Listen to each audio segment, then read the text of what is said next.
hiding your face with the right now. Hi guys, welcome to another video from me, and with me today I have my lovely girl. That's me! So today we're going to be doing something that I don't really do a whole lot on my channel. We're going to talk about movies. Specifically, out of the category of Transformers. Oh my god. Now today we're going to be taking a look at another franchise of mine that is really up there, that really means a lot to me. And with the recent passing of Stan Lee, we're going to be... rest in peace. We're going to be talking about the Marvel Cinematic Universe. More specifically, we're going to be just ranking them by our favorite to least favorite with the 20 movies that have come out by the time of this recording. We should do least favorite to favorite. That's right? what I meant, but, you know. Well, alright then. Alright, let's get on with the ranking. Coming in at number 20 for both of us is Thor: The Dark World. Was fine, but not as good as the first movie, and definitely nowhere near as good as Thor Ragnarok. No, definitely not. Thor Ragnarok was... It's a good way to introduce the ether, kind of, as the reality stone, but, I mean, the way they did it was cool. Yeah, it was I just think maybe besides her having it in her at one point, besides that, I feel like she was, kind of unnecessary. a little. A lot. Although I will say, I do love Christopher Eccleston as the main villain, as Malekith. So here's where we defer already at the next one. Already. I have, for my number 19, is Avengers Age of Ultron. And I have Iron Man 3. I don't know why, but, Iron Man is not my favorite MCU character. I know he, started it all, but at the same time, Iron Man 3, there was so much going on. There was 3 villains. They can't make up their mind. Pepper, she's just kind of thrown in there. They gave her, powers for no reason, and then they took it away. Make up your mind. See, in my reasoning for not liking Age of Ultron as much as some of the others, it's a fine movie. It's a great way to introduce some of these new characters, but it heinously underuses the concept of Quicksilver and Ultron, because Ultron was a dope villain that I really wish would have stuck around and come back for a future movie. Maybe not, his AI still escaped somehow and, went off into the internet. I will give you that about Age of Ultron. Definitely Quicksilver. I feel like they definitely did not need to kill him off. No, I don't think... Spoiler alert. Oh my god. Spoiler alert for a almost 4-year-old movie. I feel like he made a lot more jokes than he should have. Also, I'm not really a huge fan of the Thor pool scene where he learns about the Infinity Stones, but it's I don't know. Yeah, that wasn't... It wasn't handled the best, in my opinion, but, overall, it's still a fine movie. Yeah. Alright, number 18 for me is Iron Man 3. And for me, Incredible Hulk. I definitely agree with a lot of the problems that you kind of had, the villains were kind of slapdash, and, people were kind of complaining that the Mandarin wasn't magic, and while I do kind of think it would be cool to see that Mandarin using magic, I think Ben Kingsley did fine for what he was. And I think he did fine for what he was given. Also with, AIM being, that villainous company, I think that could have, stuck around a little more. Maybe, Aldrich Killian do the whole thing. That's kind of one of my main gripes about the MCU. They have a lot of villains that, are just one-off.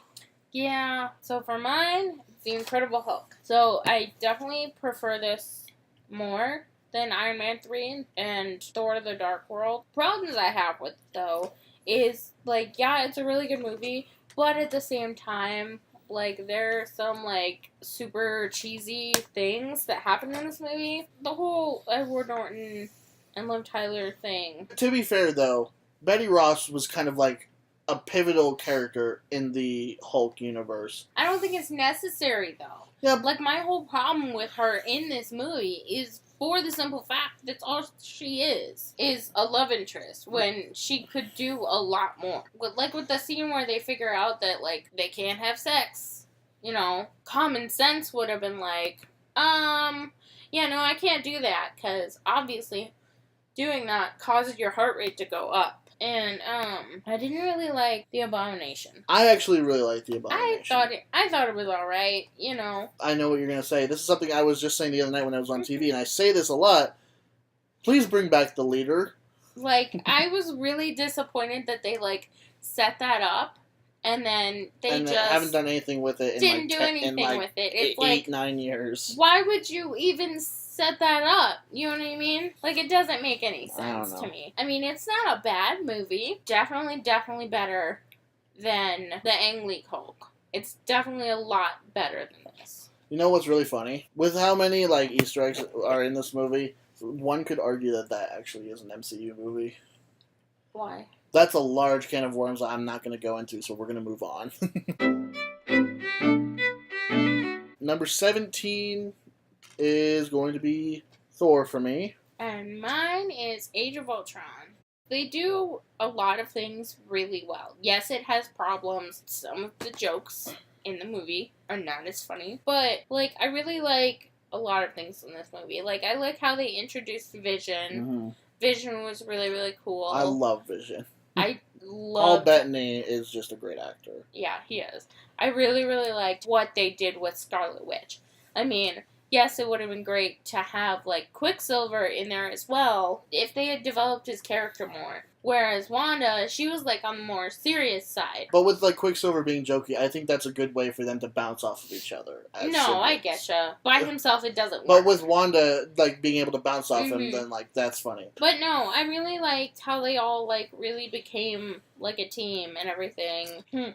I really liked the Hulk fight. Yeah. That was really, really funny. And I really liked how the Hulkbuster armor was designed. Overall, it's a really, really good movie. And Thor being this low down the list, it's still good. I really enjoy it, but obviously more than The Dark World. But certain things about the movie, like something I didn't bring up in the Dark World thing.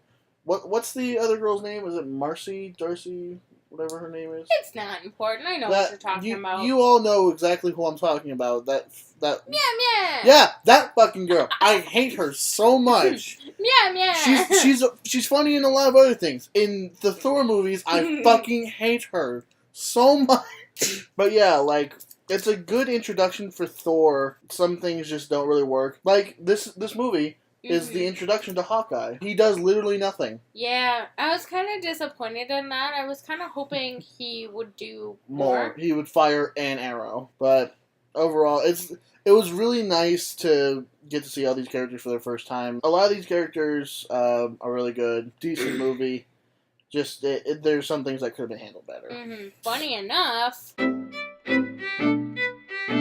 Thor is next up on my list. So I definitely agree with you on a lot of stuff. I know it annoys you when she does the whole meow thing. I fucking hate it so much. I really thought that was funny, and I think it really works for her character. The whole Jane-Thor relationship, that wasn't necessary. Loki's character was, like, really, really good, and I liked how mischievous he was. Anthony Hopkins. Great actor. He did really, really well. Overall, it's a good movie. You know. Also, while I was contradicting you during your Incredible Hulk talk, are some of the reasons why I like the Incredible Hulk, because that's my next one. I just am able to find a lot of enjoyment out of this, but with this, it's like I actually like watching it. I'm also not really a big fan of the Edward Norton Hulk thing.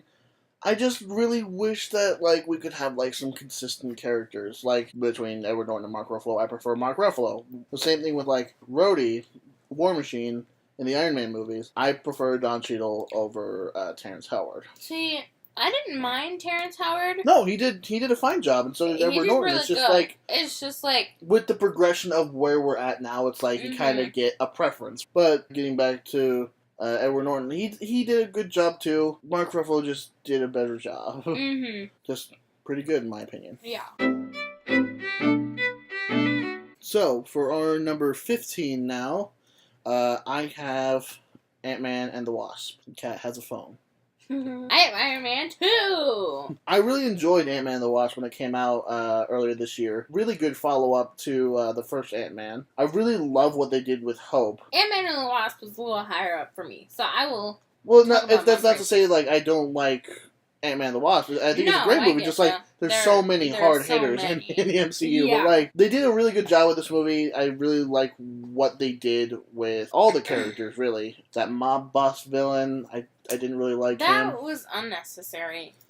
didn't I really... really think that the arc with Lawrence Fishburne and the girl who plays Ghost, I really wish that they would have fleshed their characters out a little more instead of focusing on, like, you know, that mob boss dude. Oh, Although right. we did get, with him and, like, his henchmen, we did get that really awesome Louise montage scene, which we didn't really get. I thought that was really funny. I love the Louise montages. Great movie. I really enjoyed it. I have Iron Man 2. Like I said, I'm not a big Iron Man fan, but, you know, they work really, really well. I really liked how they introduced Black Widow. They kind of passed her off as just like, oh, she's just secretary. But then all of a sudden, bam! Badass. I wasn't a big fan of Ivan Vanko. Whiplash? I mean, he was alright, you know. I liked what they did with him at first, but, like, I kind of don't think that they needed to give him a big Iron Man suit at the end. Right, like, he didn't need that. It would have been fine if he just kept his, like, little, like, whips and stuff. Or if he just, like, expanded slightly off of that. Not, like, a gigantic, like, Ironmonger-style Whiplash suit. I don't think that was really necessary. I still actually really enjoyed the character, how he was connected to the Starks and, like, how that worked out. Right. I feel like sometimes Whiplash was a little bit too much. Like, the whole thing with the bird, not necessary. Bored. I mean, overall, it was a pretty good movie. You know, I'd watch it again. And now we're back to agreeing on something. Doctor Strange is right here. Yeah! Great movie. Really good movie. So I've never done any type of psychedelic drug before.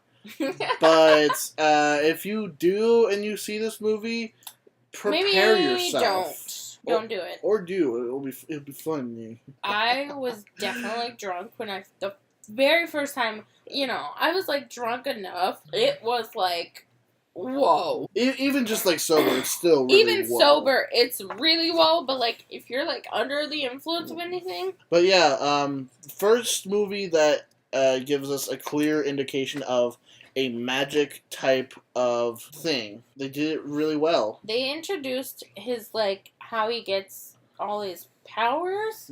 Kind of glad that they took the time to show how he learned how to do everything. You know what I mean? Rather than having him show up at the sanctum or whatever, and then all of a sudden he's, like, mastering it. There are still some, like, time cuts in there, but, like, it's necessary to show, like, the type of progression, and, like, you still get, like, a sense, like, oh, this definitely happened at least over, like, a few months periods of time. I think it took at least... I'm guessing it definitely had to take place at least over a year's time. Right. They did a really good job with that. The fucking ending kind of threw me for a loop, and I'm like, oh, okay, this is what we're doing now. With the time loop, with Dormammu. Right. I thought that was really cool. I'm glad Dormammu didn't, like, get fucking killed, and there's still, like, room for him to come back in the future. But at the same time, it's like, for Doctor Strange 2, you know who the villain's gonna be. It's gonna be Baron Mordo. Right. Because you see, like, his progression as a good guy and why he is no longer to be a decent person. Yeah, you see that switch in him, and that's really cool. Really good movie. Really good movie. Heckin' good movie. Yeah. So now for number 13, I have Ant-Man. And I have Ant-Man and the Wasp. The reason I like this better than Doctor Strange, one, I really like how they changed Hope's character. Because before, she was all like, business, business, business. And she was all serious. And I mean, she's still like super serious. But like, she's more involved in the movie than she was in the first one. You could say. She's really involved in both movies. And in Ant-Man and the Wasp, she's involved as, like, an actual, like, she's superhero. An actual superhero. But, like, in the first Ant-Man, she's involved as, like, the type of person that's, like, helping to train Scott, be the hero that can be as good as Hank Pym used to be in his heyday. And she's only doing it for her dad. Yeah. You know what I mean? I feel like in this movie, she's doing it for her. I feel like they did a really good job with her character development, and I liked how they got rid of her stupid Bob. It did not look good. In the first Ant-Man, it's a great introduction to all of these characters. I really loved Yellow Jacket. I really wish that he wouldn't have died, but, like...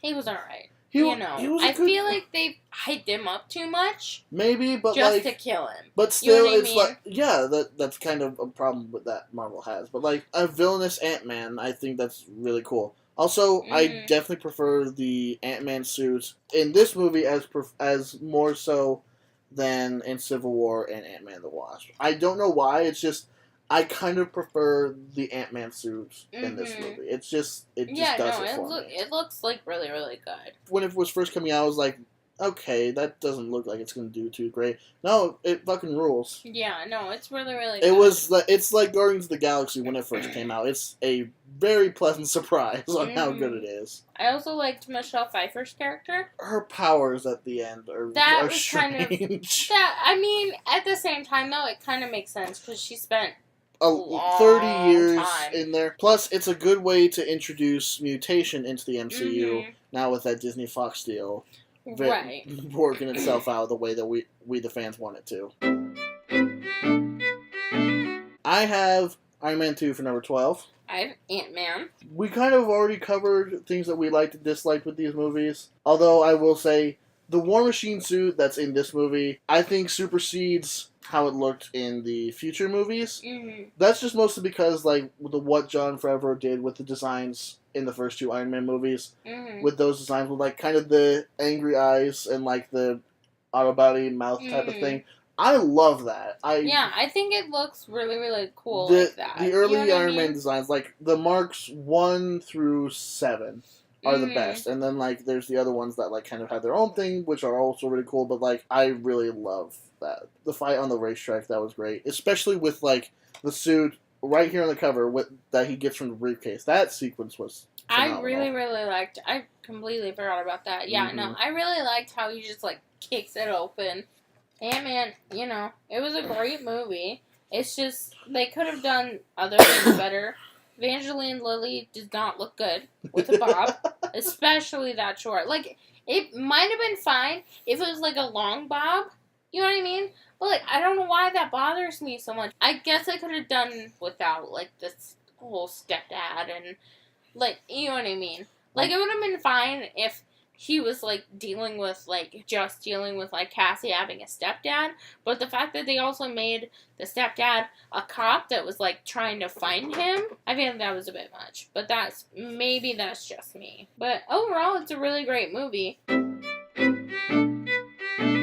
Alright, I have Guardians of the Galaxy Volume 2 next. I have Iron Man, the original. So, Guardians of the Galaxy Volume 2 got both of these Guardians of the Galaxy movies. They're just phenomenally done. And with this one, like, they did a really good job. And, like, Kurt Russell as, like, a planet, like a celestial. It's a nice return to all the characters that we got to see in the first Guardians of the Galaxy movie. And we get to see more character development on pretty much every part. The only thing that kind of, like, bugs me, though, is, like, kind of the ending. It's a little abrupt. Because it seems like there's a lot happening, with the fight inside Ego, and then, Yondu dies, and then just, like, it's just the funeral, and that's it. It's kind of just an abrupt ending to me. Yeah. It's not enough to take too much away from this movie. It's still a really good movie, and, as always, the music choice in these movies are great. But kind of a hot take on these, I think they should rehire James Gunn. Oh, for sure. Yeah, the tweets that he sent out were really fucked up, but, like, they were also fucked up, but they were, like, 10 years old. Right. Now, he's a different person, and the cast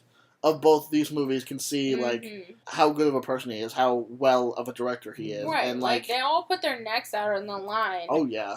And so, obviously, they think he's a good person. The fans think that he did an amazing job in both Guardians movies and with the Guardians parts in Infinity War, weaving them in through the story, and he did. Yeah. And then I have Iron Man. I feel like they did a really, really good job for the first Iron Man movie. It's like the introduction to the whole MCU. They did a really good job making him seem like an asshole and then just blowing up his entire world. And be like, hey, the world doesn't revolve around you. It's like, hey, this is the shit that happens from your weapons manufacturing. Right. This is what happens. And it could get a lot worse if you keep going. And I kind of like how that kind of, like, snaps him into reality. because, you know, he very well could have just, like, had all this shit happen to him and then gone back home or whatever and just acted like nothing happened. But, like, it changed him as a person, you know. Because that's the type of thing that would actually happen. Right, that would happen. No one's going to walk life. away without some type of, not just physical, but, like, psychological damage. Like, no matter how rich you are, you know, you can't just, like, pretend to, like, have that away. And the way that he's able to do that and, like, channel it into, like, becoming, like, a protector, it's just, like, I think that was really well done. But also, one of my favorite sequences in Iron Man is the montage of him building the suit and learning how it works. Because oh my god, you just took the words right out of my mouth. Because you don't see that. And just gonna say that. You don't really see that anymore. Because, like, we've all seen, like, these big hero introductions. And, you know, we're not going to be getting that anymore. Because everyone's going to already have their powers. And we're going to have them introduced into the world. But it's not going to be, like, a big hero introduction like it used to be. But with the big hero introduction that we got with Iron Man, they did it so well. Yeah, I really liked how they took the time to show him, like, you know, messing up.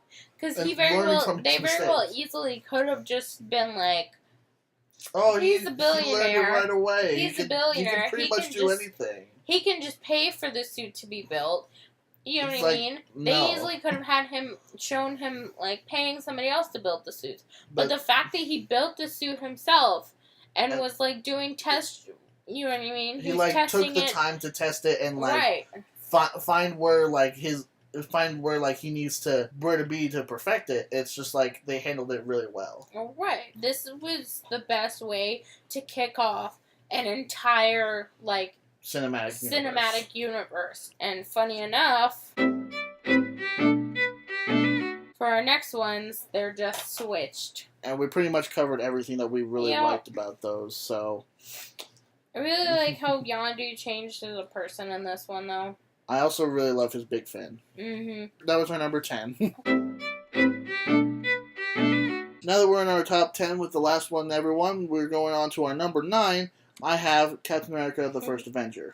I have Captain America, the Winter Soldier. This first Captain America movie is pretty much one of the best hero introductions that you could ask for besides Iron Man. And it being a love letter to, like, older movies with, like, some cheesy dialogue, some things that don't always make sense, and, like, a big montage of, like, Captain America being a freaking hero. It's just great. And Hugo Weaving as the Red Skull, that was another brilliant casting. Good introduction of a lot of characters that we like. God, it's just a really, really good movie. And is kind of responsible for bringing me into the whole cinematic universe deal. Because before it was like, I was really only into, like, Iron Man 2. But then, like, this movie kind of brought me into the whole, like, Marvel Cinematic Universe. Like, okay, so these are, like, interconnected. That's really cool. And then, like, the Avengers came out the next year, and it's like, this is amazing. Right. So I have The Winter Soldier. I think this is a really good follow-up movie for the first Avenger. I like how they gave it a completely different style as to what it was. They kept Cap kind of, like, the same type of character, but, like, they... Like a lot of people have said before, they almost made it, like, a spy thriller. Which I kind of like that aspect of it. Yes. You know what I mean? I like how much it's, like, different from the first Avenger. You know what I mean? Because the first Avenger, they're introducing him. You get to see how he becomes Captain America, what makes him Captain America. You know what I mean? With this one, he's like Captain America. I really like how they brought Bucky back. You know, because Captain America, he was in ice for 70 years. 70 years. So he is just assumed everybody he knew was, like, fucking dead. I wasn't a huge fan of Falcon. I like the Falcon. I like what they did with Falcon. It's not even that he, like, did bad as the... You know what I mean? It's just your personal preference. I just, like, my personal preference. I could have done without it. You know what I mean? But that's just me. Overall, it's a really, really great movie. Once again, we have a switch. Movies are switched. Once again, it's switched. But, you know. Yeah, did we cover everything again? I think we've pretty much covered everything. Things that we liked and problems that we had with it. It's just like... I think so. Yeah. I mean, they're both great movies. Oh, for sure. So, moving on to number 7, we both have the first Guardians of the Galaxy. Yeah. This was an amazing introduction to a group of people that not a lot of people knew, in the general public at least. Yeah. I think it's safe to say that Chris Pratt has become one of the greatest actors. I love Chris Pratt, man. I love Chris Pratt. He did so fucking good in this movie. It was like, he made it funny, but he also had like he also brought like the seriousness to the character. All the other characters, Rocket, Gamora, Mm-hmm. Drax, Groot, God, they did a good job. Jokes like hit really well. And you know what I mean? And when it needed to be serious, it was fucking serious. Like the beginning of the movie. Yeah. It does not fuck around. Yeah, The no. first time I saw it, I literally was just like, okay, I'm not ready for this. Yeah, no. I remember when we watched it, I was like, I looked at him, I'm like, seriously? What the fuck is this movie? I'm like, what are you showing me? It's one of the funniest goddamn movies in this cinematic I universe. was so confused It's for the simple fact of how the movie starts. It's I'm like, a big, dark, tonal shift I'm like, from the rest of Guardians of the Galaxy. what? And it kind of, like, works really well. It worked really well, but I was super confused. Yeah. Another really fun surprise. That I love Groot. Aww. Who doesn't? Yes. So number 6 now, I have Captain America Civil War. And I have the first Avengers movie. Both of these are phenomenal movies in their own right. Yes. For Civil War, this was hyped up for me personally the moment I heard that was coming. And with every trailer and TV spot, it's just like, you get more and more and more. And then with like the introduction of our boy Spider-Man, it just makes it 5 times better. But like with the whole concept of Captain America and Iron Man just going at it because of like how strongly they disagree with each other, right, on like a very like important matter that really means a lot to them in their own respective way. You really feel how passionate they can be towards their stance. Which, I mean, both sides are, like, right in their own way. If you can't see the right and the wrong in both sides, then you're kind of being biased. I thought they did really, really well with how they, like, executed everything. I will admit, not the biggest Spider-Man fan. I mean, I haven't been the biggest Spider-Man fan. And so when I heard Spider-Man was in this movie, I was like, why? We've already had fucking Andrew Garfield and Tobey Maguire, both the Spider-Man. Except for those were handled by a completely different company that just needs to give the rights back. Like, they both failed in different ways. Yeah. You know what I mean? And so, obviously, I'm not going to be excited for a Spider-Man cameo. But once I saw the movie, you know, I thought they did an amazing job casting Tom Holland. Like, Tom Holland is the perfect Spider-Man, and he's the perfect Peter Parker. The problems with the Tobey Maguire movies is he's really good. He's a great Peter Parker. He's a shitty Spider-Man. He's kind of lacking in Spider-Man. And then with Andrew Garfield, he's a great Spider-Man. He's really lacking as Peter Parker. Yeah, like, it doesn't really work for him as Peter Parker. But with the Tom Holland Spider-Man, he's just quirky enough, and he's, like, just awkward enough. But he also does really well as Spider-Man. You know what I mean? The airport scene. The airport fight. With that. One thing that I'm just really not a big fan of in Civil War, I think they did a fine job with it in a way, but like Baron Zemo just is lacking in some way. He's fine, but like it seems like that with or without him, our characters would have gotten to that point. But seeing all the heroes that we have come together on different sides and clash in such a way, it was really spectacular, and something else that got hyped up. I don't think this got hyped up enough. Avengers, it's the first one.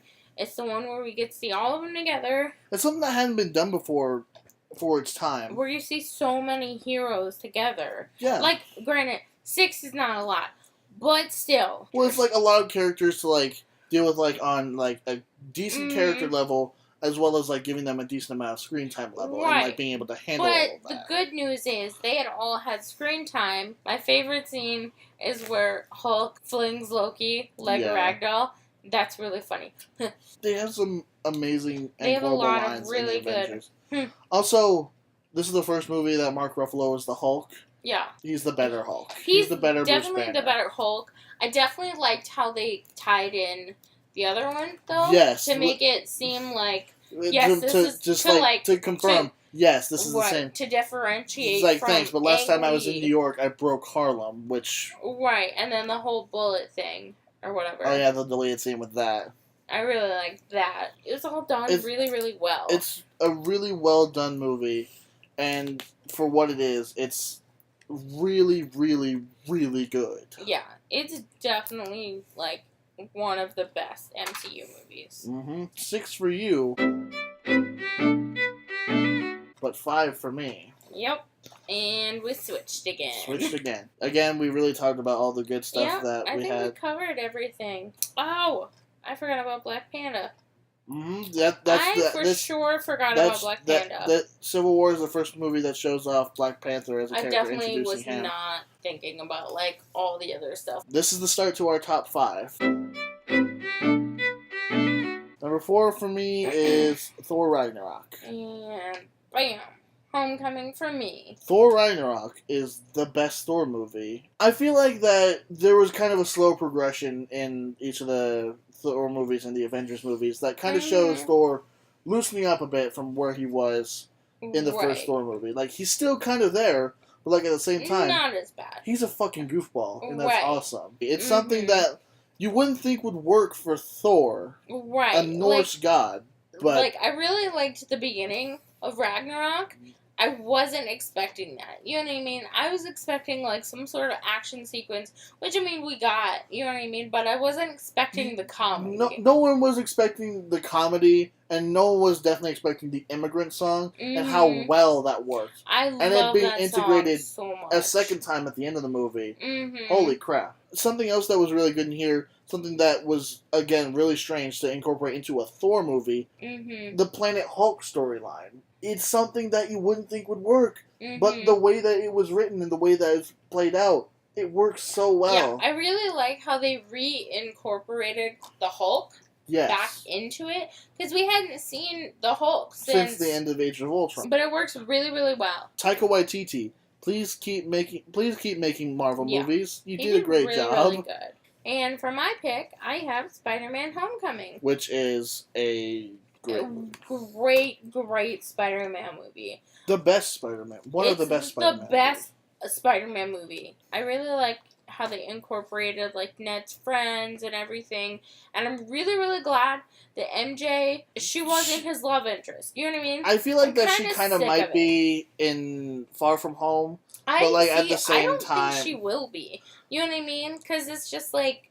I think they'll kind of play it cool, though. Not, like, make it this big thing. I think they're going to kind of play it chill if she is a love interest. See, I'm kind of hoping that they don't make her a love interest because, like, you know, we don't really need one. It works really, really well, and I like that Iron Man is in it, but he's not overshadowing. He's not overshadowing. He's, like, not in it, like, a lot. He's in it for, like, maybe not even 10 minutes max. But it's good because it shows, like, how Tony has kind of become a mentor for Peter in the absence of, like, Uncle Ben. Speaking of that, I really like how they don't really, like, show that. You know what I mean? We've seen it twice, I'm glad they at least mention it. They, like, half mention it. Right. Maybe they don't mention it as much as they should, but, like, maybe... I'm actually kind of glad that they don't. Because I feel like the whole, like, Uncle Ben, with great power comes great responsibility thing, it's, like, overdone. It's like an overdone steak. I don't want it. They did a really good job, and I'm really excited for Far From Home. So am I. Once again... Switched. And once again, we've already talked... We've pretty much covered everything. I know we've done this, like, this is the 4th time now, but yeah, we pretty much covered everything with these movies, and you heard me gush all over both of them. Now we're really getting into, like, our top 2 movies, and since there are only 2 movies left, you can really see where we're going. Yep. Since I'm the only one that really has, like, a defined number 2, I'm going to take this one if you don't mind. Yeah. My number 2 is Black Panther. This came out at the beginning of this year, And my good God in heaven, is it a great movie. It's a fucking fantastic movie. I may not be able to culturally appreciate it as much as, like, black people can, like you can. Right. But I can still appreciate it for what it is in some regard in that sense. But I can also appreciate how it's a great, not only a superhero movie, it's a great movie. It's done in the best way that anyone could have possibly wanted. I really wish that Claw wouldn't have died. Yeah, I would have preferred it if Claw would have escaped and, like, maybe just, Killmonger like, got somewhere. And, like, Killmonger got into Wakanda another way. Like, he shows him the Wakandan tattoo on his lip. Right. So it's like he could have easily, like, for what it is, it's still so well done. Amazing movie. You still get to see the amazing country of Wakanda for what it is, how well they incorporate the older styles with the new technology that they have with vibranium. Chadwick Boseman, like we didn't talk about a whole lot in Civil War, but Chadwick Boseman as Black Panther, amazing choice. Yeah. Michael B. Jordan, Michael B. Jordan did so good. I love him as an actor. He's one of my favorites. He's got to be up there, at least top 5. But yeah, everyone in this movie did a great job acting and story-wise. It's just really, really good. The reason I kind of took that it was because I had to find number 2. Kat kind of has a tie for number 1 between on the other hand, that and my number 1. Avengers Infinity War. Infinity War was amazing. It's the culmination of 10 years worth of cinematic universe movies, building up what villain has been lurking in the shadows since Avengers 1.